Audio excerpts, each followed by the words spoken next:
Hi, and welcome to another episode of Hot Takes with me, the Silver Fox. I saw this story and I had to read it, and I'm just amazed. Scotland, did you know, Scotland has a new form of justice. It doesn't involve anyone getting arrested. It doesn't involve anyone being punished. What it basically involves is a policeman will stop you from doing what you're doing, and he will wag his finger at you and give you a very stern talking to. That's it. That's the new justice in Scotland. And we're not just talking about a couple of kids scrumping for apples here. We're talking Class A, possession of Class A stuff. We're talking some serious sexual offences. We're talking some physicality. And of course, it's not an admonishing of, if you take this, you're not being guilty. You're not found guilty of anything. You are literally being given a stern talking to. And you have to promise not to be a bad boy anymore. I'm not kidding. It sounds insane. Let's look at this story. So, recorded police warnings. That's what they're calling it now. Scotland's secret justice system. This is out today. This is a new thing. It's absolutely a new thing. So I'll bring this across so we can just wind it up there. So, Police Scotland's increasing reliance on opaque recorded police warnings, what known as RPWs, to deal with crime is leading to a parallel system of justice, a senior politician has warned. Now, all these things, they are quite literally a policeman telling you off. That's it. There is no further action. It doesn't even get recorded. The claim comes as researchers the Murray Blackburn Mackenzie Policy Group reveals that the force is using warnings to deal with increasingly serious crimes, including sexual offences. And despite being used more than any other disposal or penalty option, the rules governing RPWs remain confidential. Now, if they're confidential, they're kept confidential for a reason, and that reason is usually shame. They don't want them out because they know that there'd be rejection, mass rejection of them. The police saying that making the guidelines public will allow offenders to circumvent the law. Well, they already circumvent the law. How would making this public be anything different? But they're embarrassed. They're embarrassed by it. That's why they're not wanting this out. We need a whistleblower. We absolutely need someone in the service to whistleblow this and release what these things are to show how bad it is. But anyway, since 2016, RPWs have been used by Police Scotland to deal with low-level crimes, allowing minor offences to be dealt with without having to bother the Crown Office. When they were brought in, Police Scotland said it was about providing a consistent, swifter, more effective and proportionate way of dealing with low-level offences earlier in the process than the current processes allow for. The Crown Office said it would allow the courts to focus on more serious crimes while giving police the range of powers they need to respond quickly and appropriately to very minor offences. There's no such thing as a very minor offence. There's an offence or it's not an offence, and it's black and white. It is binary. There is no minor offences here. Have they broke the law? Yes. Now, maybe a policeman can exercise judgment on a particular call, and that is, of course, acceptable. But there's no such thing as a minor offence. All offences are offences.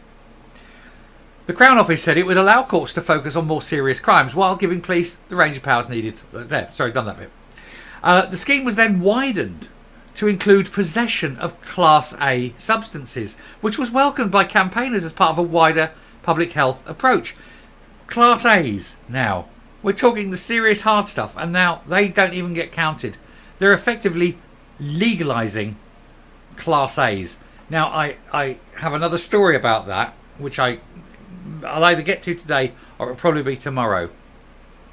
So do hit the subscribe button. You want to see this one. This is a tale of warning in advance on that one, but we'll come to that. Like I say, probably going to be tomorrow now.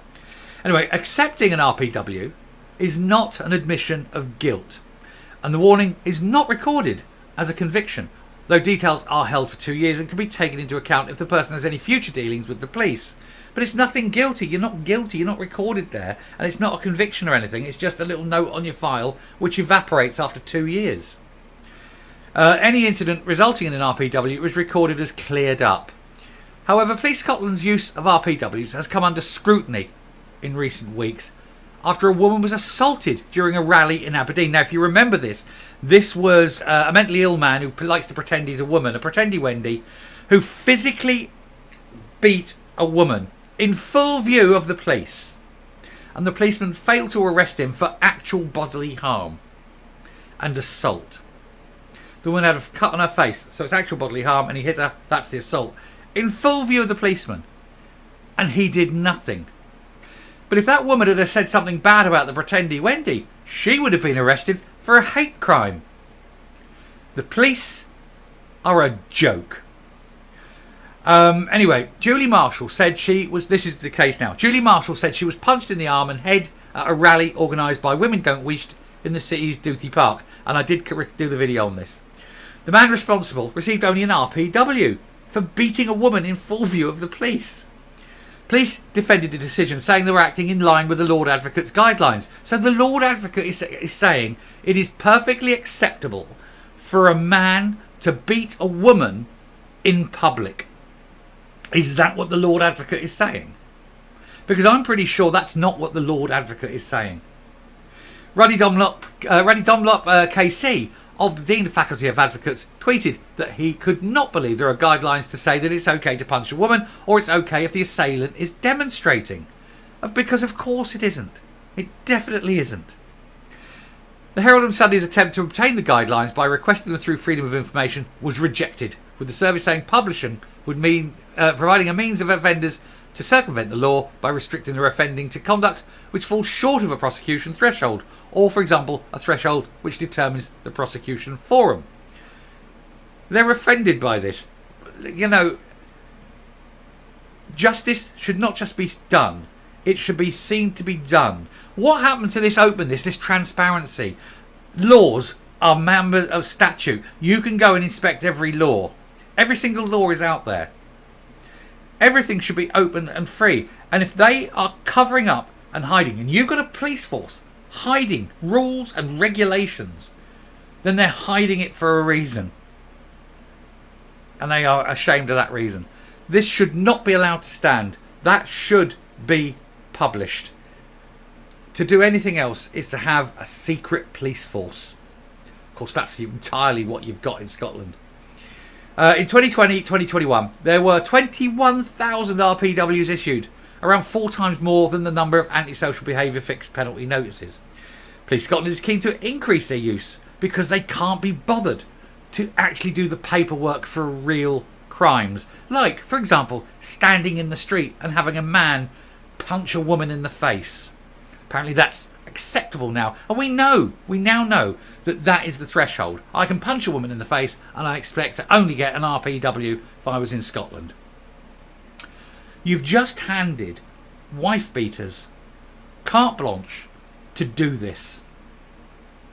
Well done, Police Scotland. You've just endangered women to a degree that nothing else in crime, in law, has ever done. In their paper, Murray Blackburn Mackenzie shared data gathered from the Scottish... Bear with me 1 second. In the paper, Murray Blackburn Mackenzie shared data gathered from Scottish Government reports on criminal proceedings, which show that between 2018 and 2021, police officers have issued RPWs across every crime and offence category. My phone was just about to go off, I just cancelled that, that's all. Under the offence group, most RPWs related to breach of the peace, followed by common assault, drunkenness and disorderly conduct, and urinating, etc. So common assault, punching people in the face, no longer a crime in Scotland. Isn't it great? Isn't it absolutely fantastic? And there she is. This is the woman that's overseen this. She thinks it's absolutely fine, and you shouldn't face prosecution for punching a woman in the face.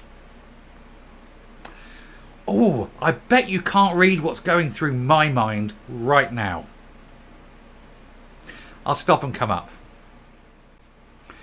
I think it's ridiculous, and I think it's unacceptable. Sure, if you've got kids scrumping apples or some such like that, or some two blokes have had a car accident, they're shouting at each other in the street or something, deal with it that way. That's absolutely fine.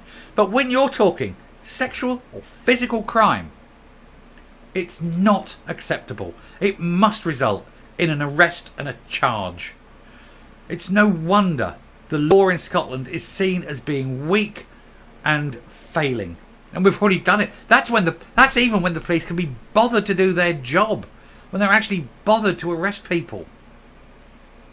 The SNP is overseeing the complete destruction of society now. They've just legalised wife beating. I've got nowhere else to go with that. I'll stop. Thank you very much for watching. It's been an eye-opener to me. I hope it has been for you, and I hope it's been enough for you to hit that subscribe button. Until next time, stay safe, stay well, and gentlemen, don't beat your wives. Not very good in the long run. Bye. Plus they beat back when you're asleep.